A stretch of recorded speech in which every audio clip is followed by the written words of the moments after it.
Hello बच्चों, स्वागत है आपका अपने YouTube चैनल अपने क्लास में। आज मैं आप लोगों के लिए लेके आया हूँ क्लास 10th की मैथ्स का क्विक रिवीजन सीरीज होता है, जिसमें हर चैप्टर का मैं आपको रिवीजन कराऊंगा। 8 से 10 क्वेश्चन हर चैप्टर्स में आपको दूंगा। आप इस सीरीज़ को पढ़ के आप एग्ज़ाम में 100 आउट ऑफ 100 मार्क्स ला सकते हैं। एग्ज़ाम में जिस पैटर्न पे क्वेश्चन पूछे जाते हैं उसी पैटर्न्स के मैं आपके क्वेश्चंस को रिवीजन कराऊंगा। तो चलो सबसे पहले चैप्टर वाइज कराऊंगा और पहले चैप्टर से आज मैं शुरू कर रहा हूं। आज का पहला चैप्टर है नंबर सिस्टम। तो नंबर सिस्टम के अंदर कौन सा आपके क्वेश्चन किस टाइप के क्वेश्चंस पूछे जाएंगे उसके क्वेश्चंस को मैं आपको दूंगा और उसका क्वेश्चंस का सॉल्यूशन भी प्रोवाइड करूंगा। तो चलो इस चैप्टर का पहला क्वेश्चंस होगा आपका जैसे एक्सप्रेस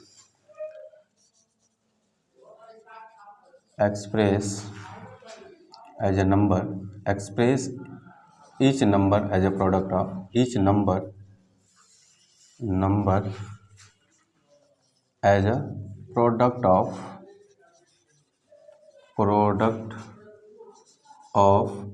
its prime factor। कौन सा फैक्टर? Prime factor. क्वेश्चन इस तरीके से आपको कुछ दिया होगा। जैसे एग्जांपल्स में अगर आप देखें तो पहला आपका एग्जांपल होगा 5005। ठीक है, तो अगर इस तरीके का क्वेश्चन आपको दिया गया है तो उसको कैसे सॉल्व करेंगे। दूसरा आपका इसी में दिया होगा 3825। ठीक है, और एक और क्वेश्चन दे दें 7429। ये 3 एग्जाम्पल दिया, लेकिन मैं आपको एक ही क्वेश्चंस सॉल्व कराऊंगा और उसके बाकी के 2 आंसर आपको खुद कमेंट बॉक्स में हमें आंसर देना होगा। ठीक है, चलो तो पहला हमें इसका सॉल्यूशन क्या है, कहने का मतलब क्या है, इस टाइप का क्वेश्चन क्या पूछा गया कि हर एक नंबर को 2-3 नंबर दिया गया, ईच नंबर मतलब 3 नंबर दिया, तो इनमें से हर एक का as a product of its prime factor, मतलब इनका प्राइम फैक्टर के प्रोडक्ट के रूप में लिखना है। तो इनका प्राइम फैक्टर करो और उन्हीं को प्रोडक्ट के फॉर्म में यानी मल्टीप्लाई के फॉर्म में लिख देना है। तो पहले आपका इसका सॉल्यूशन आप क्या करेंगे। सॉल्यूशन सबसे पहले नंबर का फैक्टर आप कीजिए 505 का फैक्टर कर दीजिए 5005। ये नंबर 2 से घटेगा नहीं और 3 से घटेगा नहीं। हम डिविजिबिलिटी चेक डिवाइड करेंगे सिर्फ 5 से। तो 5 से अगर इसको डिवाइड किया जाए तो 5 से डिवाइड कितना 51001। अब ये किस नंबर से डिवाइड होगा, 7 से चेक कर लीजिए तो 7 से ये डिवाइड हो सकता है। तो 7 1 7, हाँ 7 से ये डिवाइड हो जाएगा। अब 5 से ये डिवाइड तो होगा नहीं, तो 7 से चेक करेंगे 7 1 7, 3 और 0 30, 7 4 21, 2 और 1 7 से 21। अब ये देखिए क्या 7 से डिवाइड होगा, नहीं होगा। तो 11 से हम चेक करेंगे 11 1 11 और 11 1 11, 3 और 3 11 3 30। अब ये नंबर 11 से डिवाइड नहीं होगा, 11 से आप इसका फैक्टर, ये फैक्टर तो आपने जनरली सीखा होगा। तो जनरल हर एक नंबर का फैक्टर करेंगे और इसका आंसर आपका क्या दे देंगे, आंसर हो जाएगा आपका 5005 का प्रोडक्ट ऑफ इट्स प्राइम लिखना है। तो आप जितने भी प्राइम फैक्टर किए उसी को यहाँ पे लिख दीजिए, सॉरी। ठीक है, तो आप देखिए 5 × 7 × 11 × 30। ठीक है, तो ये इसका क्या हो गया, आंसर हो गया। ठीक है, बाकी की ये 2 क्वेश्चंस को आप फैक्टर करेंगे उसी के प्रोडक्ट के फॉर्म में आप लिखेंगे। ठीक है, तो मैं इसका कमेंट बॉक्स में आपका देखूंगा कि आपको आंसर दिया है या नहीं है। जरूर इसका आंसर दीजिए, प्राइम फैक्टर के फॉर्म में लिखिए। तो पहला क्वेश्चंस का फॉर्मेट तो ये हो सकता है। ठीक है, चलो अब दूसरा क्वेश्चंस मैं आपको सॉल्व कराऊं। दूसरा क्वेश्चंस किस तरीके का होगा, इस चैप्टर का मतलब इस चैप्टर से रिलेटेड जो भी क्वेश्चंस होगा मैं आपको सॉल्व कराऊंगा। ठीक है, सेकंड क्वेश्चंस हम चलते हैं और आपको बताते हैं। दूसरा इंपॉर्टेंट क्वेश्चंस क्या होगा, given that HCF of 306 and 657। ठीक है, 306 and 657 is 9। मतलब आपको देगा कि गिवन HCF ऑफ 306 एंड 657 क्या है, 9 है। देन फाइंड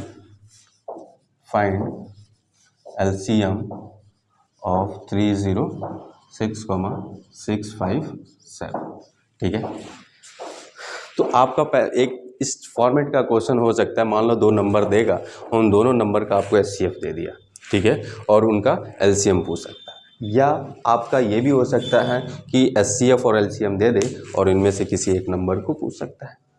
ठीक है, चलो तो पहले हम इस क्वेश्चन को कैसे सॉल्व करेंगे, हमें आपने पढ़ा है कि सॉल्यूशन अगर इसको हम सॉल्व करें तो सबसे पहले अगर देखा जाए कि आपने एक थ्योरम पढ़ा होगा, product of the number is equal to the HCF into LCM. मतलब एलसीएम और एचसीएफ का जो प्रोडक्ट होता है दोनों नंबर के प्रोडक्ट के इक्वल होता है। तो आप ये थ्योरम लगा दिए, प्रोडक्ट ऑफ नंबर, कौन सा, product of number is equal to कितना, एचसीएफ इंटू एलसीएम। ठीक है, हमारे पास नंबर दिया 306 एंड 657, तो नंबर है आपके पास, नंबर है आपके पास 306 into 657 is equal to HCF कितना दिया है 9 और एलसीएम हमने जो नंबर दिया था उस थ्योरम के अकॉर्डिंग लिख लिया। ये ध्यान रखना पड़ेगा कि अगर आपको दोनों नंबर दिया है और एलसीएम दे दिया, एचसीएफ पूछ रहा है या एचसीएफ दिया और एलसीएम पूछ रहा है, तो हमें पता है कि प्रोडक्ट ऑफ नंबर किसके बराबर होता है, एचसीएफ और एलसीएम के। तो दो नंबर तो यही है 306 और 657, इनका आप मल्टीप्लाई कर लीजिए और वो बराबर किसके होगा, एचसीएफ और एलसीएम के। अब देखिए ये दोनों इक्वेशन, एक इक्वेशंस बन गया, इस इक्वेशन को सॉल्व कर लीजिए यानी इस 9 को इधर ट्रांसफर कर दिया तो एलसीएम की वैल्यू क्या हो सकता है, निकल सकता है। एलसीएम इज इक्वल टू क्या होगा, 9 को इधर ट्रांसफर कीजिए, 306 इंटू 657 डिवाइडेड बाई कितना 9। अब 9 से कटेगा या नहीं कटेगा, ये कट सकता है, ये भी कट जाएगा, चाहे 11 नहीं, हाँ ये भी कट जाएगा। हम इसी को काट दें, कितना 9 3 27, 9 3 27 और 3 9 चौके 36। अब 657 गुणे 34 आप कर लिए, इसका आंसर आपका निकल सकता है। मतलब एलसीएम कितना हो गया, एलसीएम बराबर 34 गुणे 3 657। अब 657 का आप आंसर निकालिए, आंसर निकाल सकते हैं, यहाँ पे मल्टीप्लाई कर लीजिए 657 गुणे 34 क्या होगा, 4 7 28 के 8 हासिल 2, 4 पीछे 20 2 22 2, 4 6 24 2 26, फिर 3 7 21 के 1 2 और 3 पीछे 15 2 17 1 3 6 18 1 19 क्या होगा 8 3, ये ऐड करना सीधे 6 7 13 9 11 1 12 और 1 2, तो 2 2 3 8 आ जाएगा। आंसर क्या हो जाएगा 2 2 3 3 8। तो एलसीएम आपका निकल गया। ठीक है, अब देखिए इसमें क्या क्वेश्चंस आपके और भी क्या बढ़ा सकता है इस टाइप के क्वेश्चंस में, कि आपको मान लो दोनों दे सकता है, एचसीएफ और एलसीएम दे दिया, इनमें से कह दिया कि इस टाइप का क्वेश्चन कह सकता है फाइंड द इफ, ये क्वेश्चन का आंसर हो गया। दूसरा इसी का फॉर्मेट क्या चेंज कर सकता है, सपोज कर सकता है कि ये कह सकता है एक्स एन 12 एचसीएफ, सॉरी आपसे क्वेश्चन क्या कर सकता है कि if HCF of x comma 12 is 4, HCF of x comma 12 is 4 and LCM of x comma 12 is 12, then find the number, then find the number. तो आपके करना क्या है, यहाँ पे आपसे नंबर पूछ लिया, तो हमें पता है कि product of number is equal to HCF into LCM के। तो प्रोडक्ट ऑफ नंबर क्या होता है, x into 12 is equal to HCF into 4 into कितना 12। तो अब ये सॉल्व करिए, एक्स बराबर कितना नंबर निकल जाएगा 4 इंटू 12 डिवाइडेड बाई 12, मतलब आंसर 4, वो नंबर कितना हो जाएगा 4 हो जाएगा। ठीक है, तो हमें करना वही चीज़ है, ये फॉर्मूला अप्लाई करना, product of number is equal to HCF into LCM. ठीक है, इस तरीके का क्वेश्चन दूसरा क्वेश्चन का फॉर्मेट में चेंजेस करना होगा तो चेंजेस कर सकता है। ठीक है, तो इस टाइप के क्वेश्चंस के लिए प्रिपेयर आप रहें। ठीक है, चलो मैं अब आपको नेक्स्ट क्वेश्चंस बता रहा हूँ। अगर आपसे कह दे कि what is the HCF of, जैसे क्वेश्चन कहते हैं what is HCF of smallest,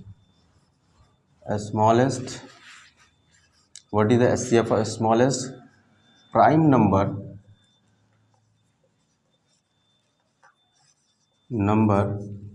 and smallest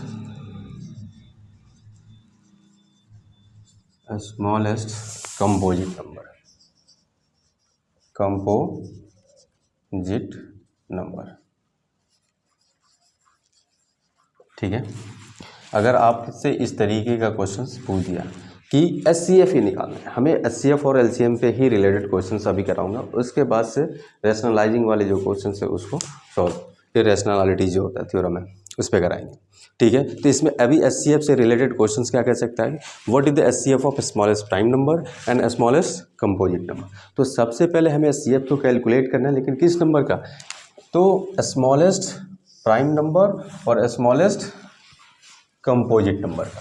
तो ये दो चीज़ें आपको पता होना चाहिए कि स्मॉलेस्ट प्राइम नंबर कौन सा है और स्मॉलेस्ट कंपोजिट नंबर कौन सा। अगर ये दोनों पता है तो उसका HCF आप क्या कर सकते हैं, निकाल सकते हैं। तो सबसे पहले पता कीजिए इसका LCM क्या होगा। तो पहले तो हमें ये दोनों पता करना पड़ेगा। Smallest prime number, smallest prime number क्या होता है, स्मॉलेस्ट प्राइम नंबर कितना होता है, सबसे स्मॉलेस्ट प्राइम नंबर कौन सा है, क्यों। चलो, तो स्मॉलेस्ट प्राइम नंबर सबसे पहले दो यानी प्राइम नंबर होता है क्या, जिसके दो फैक्टर्स होते हैं, और कंपोजिट नंबर क्या होता है, जिसके दो से ज़्यादा फैक्टर्स होते हैं। तो प्राइम नंबर, सबसे छोटा प्राइम नंबर की बात की जाए तो सबसे छोटा प्राइम नंबर क्या होता है, 2 होता है। अच्छा, smallest composite number, smallest composite number, composite number कितना होता है, 4। तो 2 और 4 का HCF निकालना है। तो 2 और 4 का HCF आप कैसे निकालेंगे, HCF निकालने का मतलब दोनों नंबर का हम क्या करते हैं, फैक्टर करते हैं। तो 2 का अगर फैक्टर करें तो 1 × 2। अच्छा, 4 का फैक्टर करें तो 2 × 2। अच्छा, HCF क्या होता है, HCF का मतलब इसमें से जो कॉमन होता है। तो HCF क्या होगा, HCF सिर्फ कॉमन क्या है, 2, तो आंसर क्या हो जाएगा। ठीक है, ये बहुत ही आसान क्वेश्चन था, बट अगर ये चीज़ें अगर नहीं पता कि स्मॉलेस्ट प्राइम नंबर क्या है और स्मॉलेस्ट कंपोजिट नंबर क्या है, तो आपको ये आंसर भी नहीं आएगा। ठीक है, तो सबसे पहले हमें स्मॉलेस्ट कंपोजिट नंबर और स्मॉलेस्ट प्राइम नंबर पता होना चाहिए। ये टेक्निक देखता है कि आपको याद भी है कुछ चीज़ें पहले की या नहीं। ठीक है, चलो, लिखा right the smallest number, right the smallest number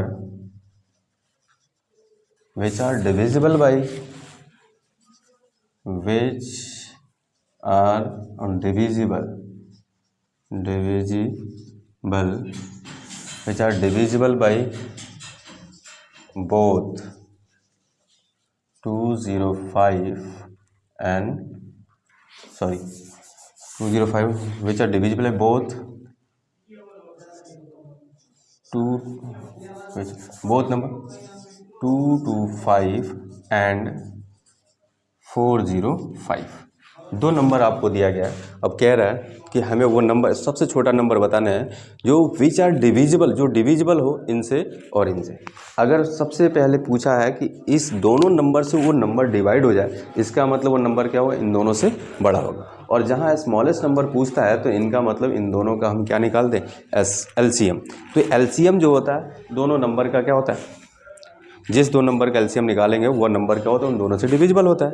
तो जनरली इस चीज़ का हम क्या निकाल दें, LCM निकाल दें। ये दोनों नंबर का सीधा सीधा प्राइम फैक्टराइजेशन मेथड का यूज़ करेंगे और इसका LCM कैलकुलेट कर सकते हैं। तो चलिए सॉल्व करते हैं हम इसको। पहला है 2 to 5, इसका आप क्या करें, फैक्टर कर दें। 2 to 5 का अगर फैक्टर करेंगे तो सबसे पहले हम फैक्टर करके सॉल्व करके निकाल दें 2 का 2 से तो कटेगा नहीं, ये 3 से कैंसिल, 3 7 जा 21 और 3 5 जा 15, फिर 3 से कटेगा, 3 2 जा 6, 3 5 जा 15, 5 से भी कट सकता है, 5 5 जा, फिर 5 से कट गया। अच्छा, दूसरा नंबर इसका भी आप फैक्टर कर लीजिए 405 का, ये भी 3 से कटेगा, 3 1 जा 3, 1 0 3 3 जा 9 और 3 5 जा 15, अभी भी 3 से कटेगा, 3 चौके 12, 1 3 5 15, फिर 3 से कटेगा, कितना, 3 एकम 3, 3 5 15, फिर 3 से काट दीजिए, 3 कितना आएगा भाई 5, और अगेन 5 से काट दीजिए, ये कट गया। अब दोनों नंबर का आप क्या लिखें, प्रोडक्ट के फॉर्म में लिख दीजिए सीधा सीधा। x की वैल्यू पहले 2 to 5 है, इसका फैक्टर क्या होगा, 3 का पावर 2 इंटू 5 का पावर 2। अच्छा, 405 है, इसका फैक्टर क्या होगा, 3 का पावर 4 इंटू 5 का पावर 1, यही तो। तो LCM इनका क्या होगा, एलसीएम अगर कैलकुलेट करते हैं तो हमेशा कॉमन फैक्टर का हाईएस्ट पावर वाला वैल्यू लेते हैं। तो हाईएस्ट पावर कौन सा है, 3 भी कॉमन है तो 3 का हाईएस्ट पावर क्या है 4, और इंटू 5 भी कॉमन है तो 5 का हाईएस्ट पावर कितना 2। ठीक है, अब इनका आंसर आप क्या कर सकते हैं, निकाल सकते हैं। अब आंसर निकालने का तरीका 3 का पावर 21 कितना होगा, 3 3 के 9, 9 3 27, 81, 81 और 5 बचे 25, 25 का इसके साथ गुणा कर दीजिए, जो आंसर आएगा वही आंसर हो जाएगा। तो मतलब 25 एकम 25 और 25 बटा 200 और 202, तो इसका आंसर कितना हो जाएगा, अगर मल्टीप्लाई करें तो 2025 होगा। ठीक है, तो इस तरीके से इसका आंसर क्या हो सकता है, इसका आंसर करके कैलकुलेटर में कैलकुलेट कर लें और उसे निकाल सकते हैं। ठीक है, 2025 यानी 2025 जो होगा आप इससे भी डिवाइड करेंगे तो डिवाइड हो जाएगा, और इस नंबर से भी क्या होगा, डिवाइड होगा। इससे छोटा कोई भी नंबर नहीं होगा जो इन दोनों से डिवाइड हो सके। इससे बड़े तो हो सकते हैं लेकिन इससे छोटा नंबर कोई और नहीं होगा जो इन दोनों से डिवाइड हो सके। ठीक है, चलो अब नेक्स्ट क्वेश्चन की तरफ हम बढ़ते। अगर कह दिया कि let a and b are the two positive integers, कौन सा integer, integers such that a is equal to pq और q पावर 4। ठीक है, and b is equal to p square q power 3।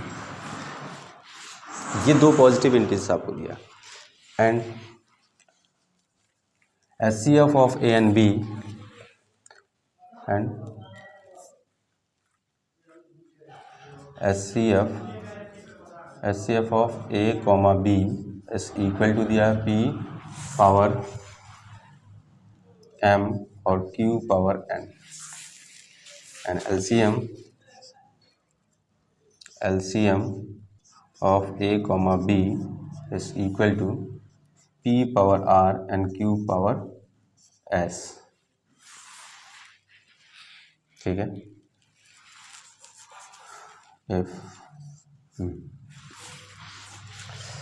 if HCF of AB is this and LCM of this, ठीक है, then find M plus N और R plus N is equal to, मतलब इसकी value निकाल। जैसे questions में क्या दिया है कि आपको दो पॉजिटिव इंटीजर्स दिया है ए और बी, ए की वैल्यू दिया है ये और बी की वैल्यू ये दिया है। ठीक है, इन दोनों नंबर ए और बी का HCF दे दिया और LCM आपको दे दिया ये, तो हमें M प्लस N और R प्लस N की वैल्यू आपको बताना है। तो इसमें क्वेश्चंस को सॉल्व कैसे करेंगे, सबसे पहले आपको पास HCF और LCM तो दिया है लेकिन ये M और R की वैल्यू पता करना पड़ेगा। तो आप अपने अकॉर्डिंग, जैसे आप HCF और LCM कैलकुलेट करते हैं, पहले आप HCF और LCM क्या करें, कैलकुलेट कर लीजिए। चलो, तो HCF कैसे आप कैलकुलेट करेंगे, इसका सॉल्यूशन कैसे करेंगे आप, सीधा सीधा सबसे पहले ए जो नंबर है इसका HCF कैलकुलेट कीजिए। ए क्या वैल्यू दिया है P का Q, और B इज इक्वल टू दिया है आपके पास कितना, P स्क्वायर और Q का Q, ये दो वैल्यू नंबर दिया है। इनका HCF और LCM आप अपने अकॉर्डिंग निकाल लीजिए और इससे क्या कर दीजिए, कंपेयर कर दीजिए, तो M और N की वैल्यू निकल सकता है। ठीक है, तो कंपेयर करने के बाद आपके अकॉर्डिंग HCF क्या होगा, इसका HCF of A comma B क्या होगा, निकाला जाए तो HCF होता है क्या, जो कॉमन फैक्टर होता है उसका लीस्ट पावर। तो कॉमन फैक्टर में सबसे छोटा पावर वाला लेते हैं, तो कॉमन P है, P का कॉमन सबसे छोटा क्या है, 2 है, और Q में Q भी कॉमन है तो Q का लीस्ट पावर लेंगे तो 3, तो HCF इसका कितना हो गया 3। और इसके अकॉर्डिंग क्वेश्चंस में क्या दिया है, HCF P पावर M और Q पावर N, तो आप इसी को, ये दोनों को क्या कर दीजिए, इक्वेट कर दीजिए। अगर आपके अकॉर्डिंग ये आ रहा है और क्वेश्चन के अकॉर्डिंग ये दे रखा है, ठीक है, तो आप क्या करें, इसी को उसके इक्वल कर दीजिए, P पावर M और Q पावर N। तो इससे जब आप कंपेयर करेंगे तो M की वैल्यू 2 और N की वैल्यू 3 हो जाएगा। नहीं हो सकता, बिल्कुल हो जाएगा। तो देखिए, इसको सॉल्व करने का मतलब M इज इक्वल टू कितना आ गया, 2 और n इज इक्वल टू 3। तो m और n की वैल्यू आपके पास निकल गया। सेम अब आप क्या करें, एलसीएम कैलकुलेट करें और एलसीएम को भी इससे इक्वेट कर देंगे, ठीक है। तो LCM of a, b is equal to कितना, एलसीएम क्या होता है, कॉमन फैक्टर में हाईएस्ट कॉमन फैक्टर होता है, यानी जो भी कॉमन है उसका हाईएस्ट पावर होता है। तो p कॉमन है तो p का हाईएस्ट पावर, p का पावर कितना 3 और q का पावर हाईएस्ट कितना है 4 है, तो ये 4 ले लिया हमने, ठीक है। अब ये किसके बराबर होगा, तो हमारे एलसीएम दिया है p पावर r, तो इसी को इक्वेट कर दिए p पावर r और q पावर s के। अब यहाँ से कंपेयर करेंगे तो r की वैल्यू 3 और s की वैल्यू 4 हो जाएगा, ठीक है। तो आप इसका देखिए कंपेयर करके r और s की वैल्यू भी निकालें, r इज इक्वल टू कितना 3, r की वैल्यू 3 हो जाएगा और s की वैल्यू 4 हो जाएगा, तो यहाँ s इज इक्वल टू कितना 4। अब आपकी वैल्यू देखिए, जो वैल्यू चाहिए था m, n, r और s इसमें रख दें, आपके आंसर निकल जाएगा, ठीक है। अब देखिए आपको चाहिए वैल्यू m प्लस n और दूसरे ब्रैकेट में r प्लस s, यही तो वैल्यू चाहिए। तो m प्लस n कितना है 2 प्लस 3, यहाँ लिखिए 2 प्लस 3 और दूसरे ब्रैकेट में r प्लस s कितना 3 और 4 है, तो 3 प्लस 4 मल्टीप्लाई कर लीजिए 5 इंटू 7 इक्वल टू 35, तो आंसर आपका निकल गया, ठीक है। तो आज तक बिल्कुल इस तरीके से आपके क्वेश्चंस को सॉल्व करेंगे तो आपका स्टेप बाय स्टेप मार्किंग भी होती है। आप इसने क्वेश्चंस को भी लिखते हैं तो भी आपको मार्क्स मिलेगा, और ये 2 नंबर के क्वेश्चन या 3 नंबर के क्वेश्चंस आपसे पूछे जाएंगे, ठीक है। नेक्स्ट क्वेश्चन है हमारा question number 6, find the largest number which divides 65 and 90 leaving remainder 5 and 6 respectively. कहने का मतलब क्या है कि वो बड़ा से बड़ा नंबर हमें फाइंड करना है जिससे अगर 65 में डिवाइड करें तो रिमाइंडर क्या आ रहा हो 5, और 90 में आप डिवाइड करें उस नंबर से तो रिमाइंडर क्या आ जाए 6 आ जाए। तो ऐसे कंडीशन में अगर कभी भी पूछता है कि हमें ऐसे नंबर्स लार्जेस्ट नंबर बताओ, तो उस कंडीशन में अगर जनरली इनका एचसीएफ निकाल लोगे तो वो नंबर्स क्या होगा, इन दोनों को कंप्लीट डिवाइड कर देगा, लेकिन रिमाइंडर 0 आएगा। बट हमें रिमाइंडर क्या करना, 5 और 6 आना चाहिए।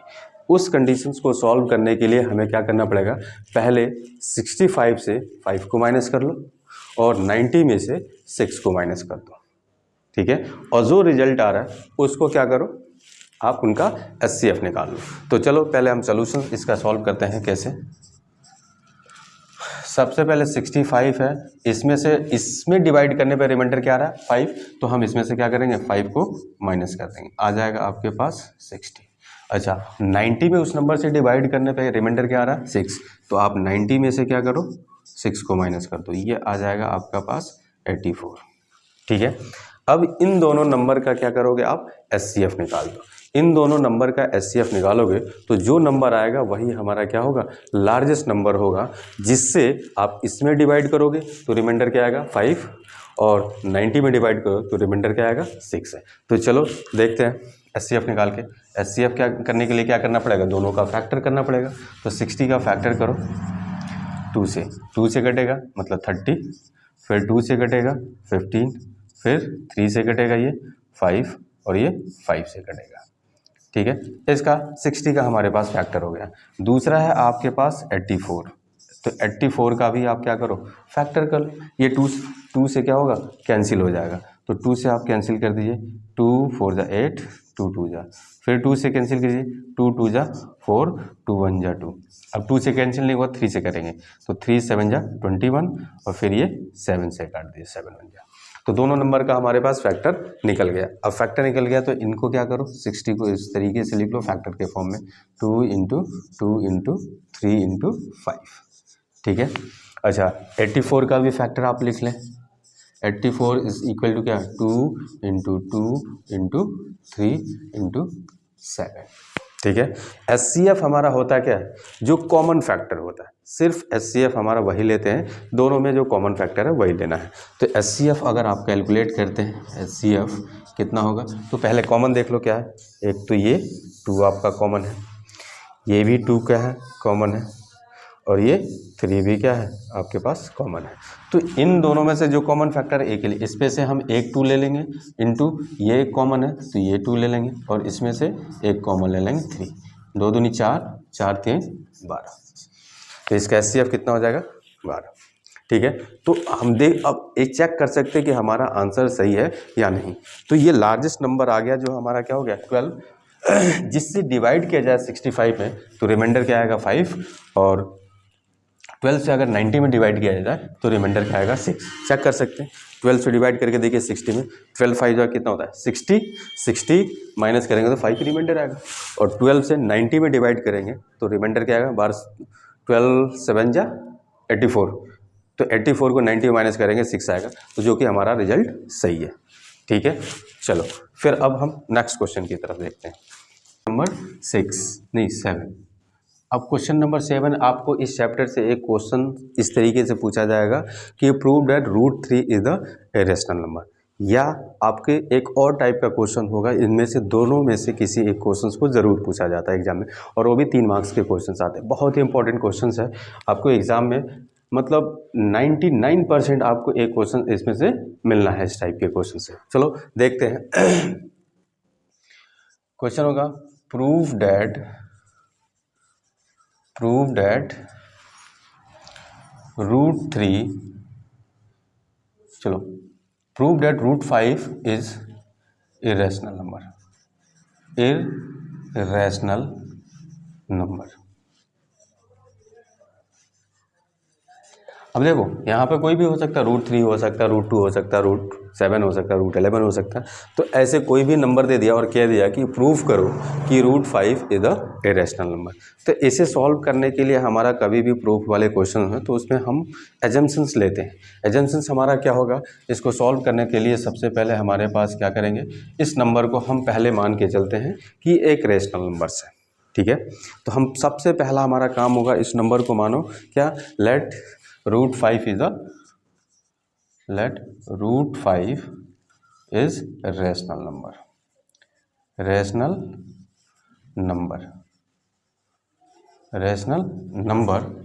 where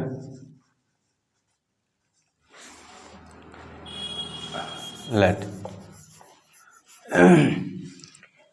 हम क्या अज्यूम कर लें कि let √5 is the rational number. अच्छा, अब एक चीज़ ये बताइए कि अगर ये रेशनल नंबर है तो इसको P/Q के फॉर्म में हम लिख सकते हैं, श्योर है? तो हम क्या कर सकते हैं, late P/Q is equal to क्या, √5 के इक्वल होगा।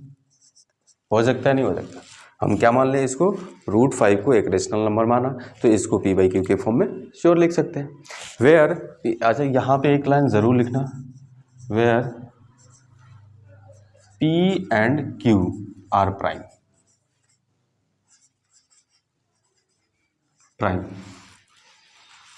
number। P and Q are prime number. P और Q क्या होगा, कोई ना कोई प्राइम नंबर होगा। अब बात आती है कि चलो हम P और Q को प्राइम नंबर मान लिए तो ठीक है, P/Q के फॉर्म में अगर ये चीज़ें हम सॉल्व करें और सॉल्व करने के बाद से इसको देखा जाएगा कि अगर मान लो हमारा एजम्पशन P और Q प्राइम है और इनका फैक्टर कोई कॉमन फैक्टर अगर आ जाए तो हमारा एजम्पशन गलत हो सकता है। तो इसको सॉल्व करने के लिए हमें सबसे पहले कह रहा है स्क्वायरिंग बोथ साइड, क्या करो, दोनों साइड स्क्वायर कर दो, स्क्वायरिंग बोथ साइड। ठीक है, आप बोथ साइड स्क्वायर करो तो क्या होगा, ये P² upon Q² is equal to 5 होगा। अच्छा, P² इज इक्वल टू क्या होगा, 5 इंटू Q²। ये बात दिख रहा है, ये मान लो हमारे पास क्वेश्चन नंबर 1 दिख रहा है, ये समीकरण 1 है। अच्छा, P² अगर 5 इंटू Q² की इक्वल है, इससे क्या पता चल रहा है कि P² 5 से क्या है, डिविजिबल है। P² 5 से डिविजिबल होगा। अब जैसे 5 से अगर डिविजिबल है हमारे पास, तो जैसे कोई नंबर होता है 2 इंटू 5 लिखा गया, इसका मतलब क्या है कि 10 जो है 2 से डिवाइड है। वैसे ही तो नंबर लिखा P² is equal to 5 Q² के, तो इसका मतलब क्या होगा, P² अगर 5 Q² है तो हम ये लिख सकते हैं कि P² इज डिविजिबल बाई 5। अगर P² किसी नंबर से डिविजिबल हो तो वह P भी क्या होगा, डिविजिबल होगा। सो इसलिए P इज ऑल्सो डिविजिबल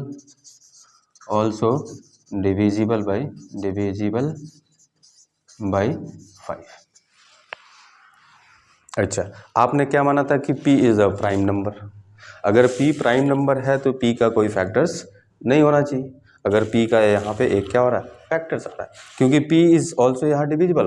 और P अगर प्राइम नंबर है तो हमारे पास क्या कंडीशंस होना चाहिए कि P का कोई भी फैक्टर नहीं आना चाहिए। तो इसे सॉल्व करने के बाद क्या पता चला कि P is a divisible of 5। इसका मतलब ये हो गया कि P का एक फैक्टर क्या है, 5 है। चलो, P का एक फैक्टर 5 है, वैसे Q को भी हम सॉल्व कर सकते हैं। अब एक कंडीशन इसमें एक क्या करना पड़ेगा आपको, Q का भी एक फैक्टर दिखा दीजिए। अब Q के फैक्टर को कैसे दिखाएंगे, अगर P 5 का मल्टीपल है तो P इज इक्वल टू, हम एक और इस चीज़ let P is equal to 5m ले लें। मतलब अगर P डिविजिबल है तो 5 का कोई ना कोई मल्टीपल हो सकता है, m इज़ द कोई नेचुरल नंबर हो सकता है। अब P की जगह पे हम क्या कर दें, पुट कर दें इस इक्वेशन में। अच्छा, दूसरा यहाँ पे आप यहाँ से मैं आपको सॉल्व करके दिखा रहा हूँ कि P की जगह पे क्या करो, 5m को पुट कर दो इक्वेशन 1 में। तो अब यहाँ पे 5m रखोगे, 5m का square is equal to 5q square. ठीक है, इस इक्वेशन में अगर हम P की जगह पे 5m रखें तो ये कितना आ जाएगा, 25m square is equal to 5q square है। 5 से ये कट जाएगा, 5 पंजा और 5 पंजा, मतलब ये आ गया q square is equal to क्या, 5m स्क्वायर। अब यहाँ पे देखिए Q एक नंबर था, प्राइम नंबर, तो इसको हम 5 इंटू एक नेचुरल नंबर के प्रोडक्ट के फॉर्म में लिख रहे हैं। इसका मतलब क्या, Q square is divisible by 5 होगा। अगर कोई नंबर Q स्क्वायर अगर डिविजिबल होगा अगर किसी नंबर से, तो वह Q भी क्या होगा, उस नंबर से ज़रूर डिविजिबल होगा। तो यहाँ पे हम देख रहे हैं कि Q square is divisible by 5। Q square is divisible by 5, so Q is also divisible, ये थ्योरम है, divisible by 5। अच्छा, हम अब देखो P and Q have the common factor 5। अगर P और Q क्या है, कोई कॉमन फैक्टर अगर 5 है, इसका मतलब ये हुआ कि हमारा एजम्पशन कहीं ना कहीं से गलत है, क्योंकि P और Q को हमने क्या लिया था, प्राइम नंबर। अगर प्राइम नंबर है तो इनका कोई भी फैक्टर्स नहीं होना चाहिए।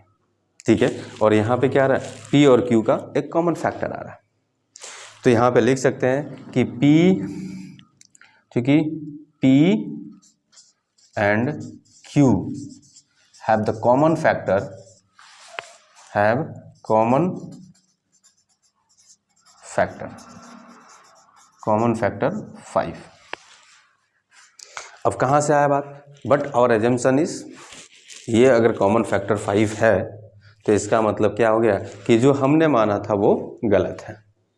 यही बात है ना, कि हमने प्राइम नंबर माना और यहाँ पे क्या दिख रहा है कि आपको P और Q का एक कॉमन फैक्टर आ रहा है। तो इसका मतलब यही तो होता है कि जो हमने माना या तो वो गलत है या ये गलत है। अगर ये सही है तो इसका मतलब ये गलत है, जो हमारा एजम्पशन है। तो इस कंडीशन में लिख सकते हैं, सो आवर एजम्पशन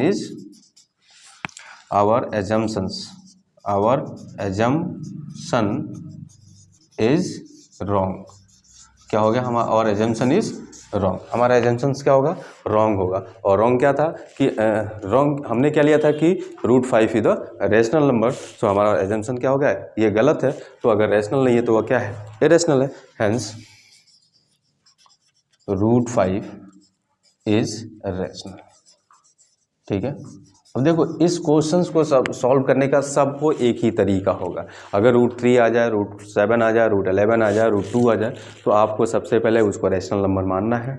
और मानने के बाद आपको क्या करना है, दोनों साइड उसको P/Q के फॉर्म में लिख सकते हैं। लिखने के बाद उसको स्क्वायर करो, और ये इस तरीके के फॉर्मेट में हम P और Q का क्या करें, एक कॉमन फैक्टर दिखाएंगे। और दिखाने के बाद से हमारा यही चीज़ें लिखना होगा। ये तो एक चीज़ें मैथमेटिकल है कि आप किसी भी नंबर को सेम प्रोसेस के थ्रू कर देंगे।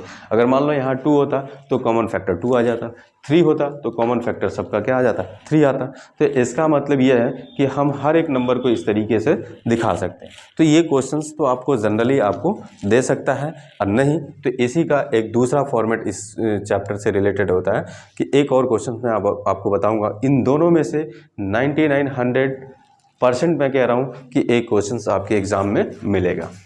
ठीक है। तो चलिए वो क्वेश्चन, लास्ट क्वेश्चन देखते हैं कि जो कि 3 नंबर के क्वेश्चन बहुत ही इंपॉर्टेंट है, या तो ये या इसका अगला क्वेश्चन जिस टाइप का मैं दे रहा हूँ उस टाइप के क्वेश्चंस में से मतलब 100% उम्मीद रहता है कि वो मिलता ही मिलता है आपको एग्जाम में। नेक्स्ट क्वेश्चन क्या आपका कह सकता है कि if √3 is irrational, √3 is irrational, if √3 is irrational, then prove that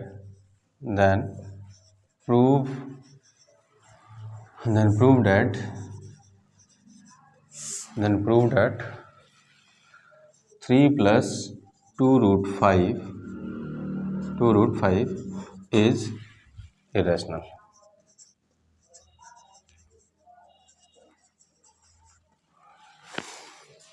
और ये बहुत ही इंपॉर्टेंट क्वेश्चन है आपके लिए, ये इससे पहले वाला भी और ये भी। तो ये एक तरह का कंडीशन क्या हो सकता है, सॉरी यहाँ पे हम 3 ले लें क्योंकि यहाँ पे कंडीशन में √3 दिया है तो √3 होगा, अगर यहाँ √5 दे रहा है तो यहाँ पे आपको √5 ही देगा, ठीक है।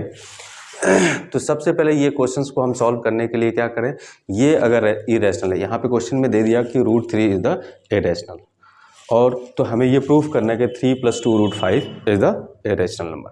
अब ऐसे क्वेश्चंस को सॉल्व करने के लिए आपके सबसे पहले हमारा क्या करेंगे, इसको सॉल्व करने के लिए आप जो भी नंबर दिया है उसको आप रेशनल मान लीजिए।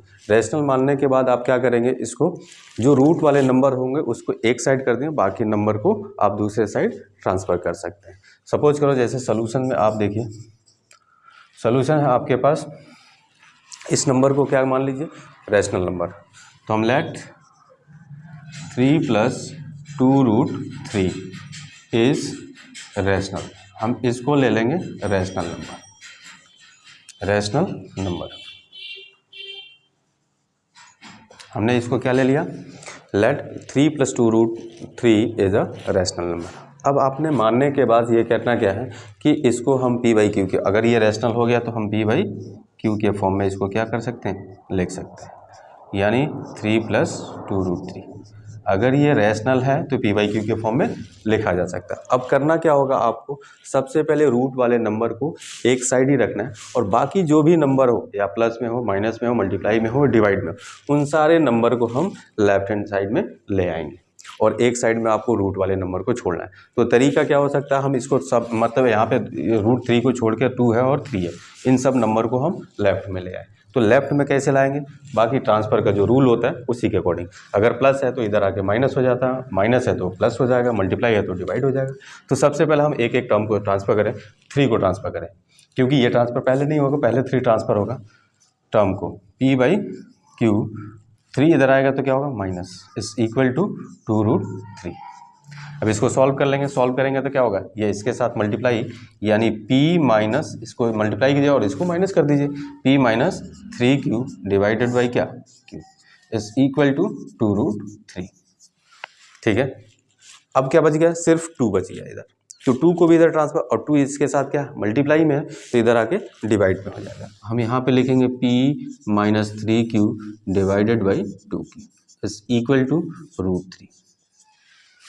ठीक है, अब क्या दिख रहा है कि right hand side is the irrational number. आपको क्वेश्चन में दिया कि √3 इज द इरेशनल नंबर, ये रेशनल नंबर है, बट p और q तो कोई प्राइम नंबर है, p और q क्या है, एक प्राइम नंबर है, और ये p/q is the rational number. हमने p और q तो रेशनल नंबर होता ही है, तो इस कंडीशन में हमारा यहाँ पे क्या है, p एक प्राइम नंबर है, उसमें से अगर किसी प्राइम नंबर को माइनस करें तो भी हमारा क्या होगा, वह एक रेशनल नंबर होगा। यानी एक रेशनल नंबर में से रेशनल नंबर को माइनस करें तो हमारा रेशनल ही आता है, तो p - 3q अपॉन 2q क्या होगा, एक रेशनल नंबर होगा, बट ये क्या है, इरेशनल नंबर है।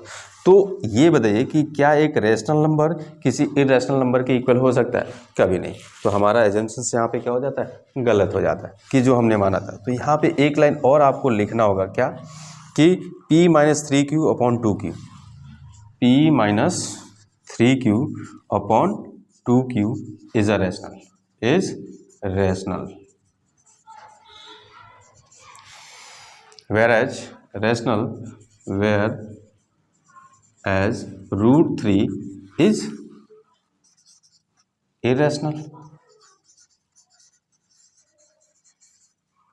अच्छा, सिंपल से देखिए कि ये एक रेशनल है जबकि √3 क्या है, इरेशनल है। तो इसका मतलब क्या है, क्या कोई रेशनल नंबर इरेशनल नंबर के इक्वल हो सकता है? नहीं हो सकता। इसका मतलब क्या हुआ कि जो हमारा एजम्पशन है वो गलत है। सो ये एक rational number is not equal to irrational number, hence our assumption is wrong. यहाँ पे लिख सकते हैं, so our assumption is wrong. This contradiction, अब ये तो हमारा इरेशनल है, तो ये कंट्राडिक्शन एक क्या है, कंट्राडिक्शन है। कंट्राडिक्शन कैसा कि रेशनल नंबर इरेशनल नंबर के इक्वल नहीं हो सकता। तो दिस यहाँ पे लिखेंगे, फिर लिखेंगे एक line, this contradiction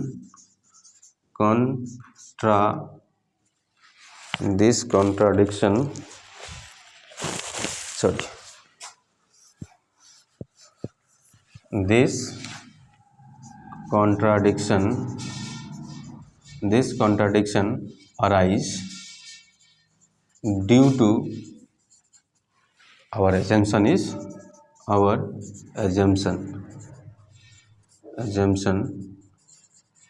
is wrong। मतलब एक साइड में रेशनल और दूसरे साइड में इरेशनल। ये आने का मतलब क्या है कि हमारा जो ये कंट्राडिक्शन क्यों हो रहा है, क्योंकि जो हमने माना था और वो अलग आ रहा है, मतलब एक रेशनल और एक इरेशनल है। यहाँ पे ये लिख सकते हैं कि this is the rational but whereas √3 is the irrational. This contradiction arise due to our assumption is wrong. ये क्यों हो रहा है कि एक साइड में रेशनल और दूसरे साइड इरेशनल आने का मतलब क्या है कि ये कंट्राडिक्ट हो रहा है, और कंट्राडिक्शन की वजह से हमारा एजम्पशन, इसका मतलब क्या है, गलत है। ये कंट्राडिक्ट इसीलिए हो रहा है, हो सकता है कि हमारा एजम्पशन क्या हो, गलत हो। तो ये एजम्पशन हमारा गलत है जिसकी वजह से ये कंट्राडिक्टरी हो रहा है, मतलब रेशनल और इरेशनल में कंट्राडिक्शन हो रहा है। तो हम ये लिख सकते हैं, हेंस √3 मतलब क्या माना था, 3 + 2√2 इज क्या, इरेशनल।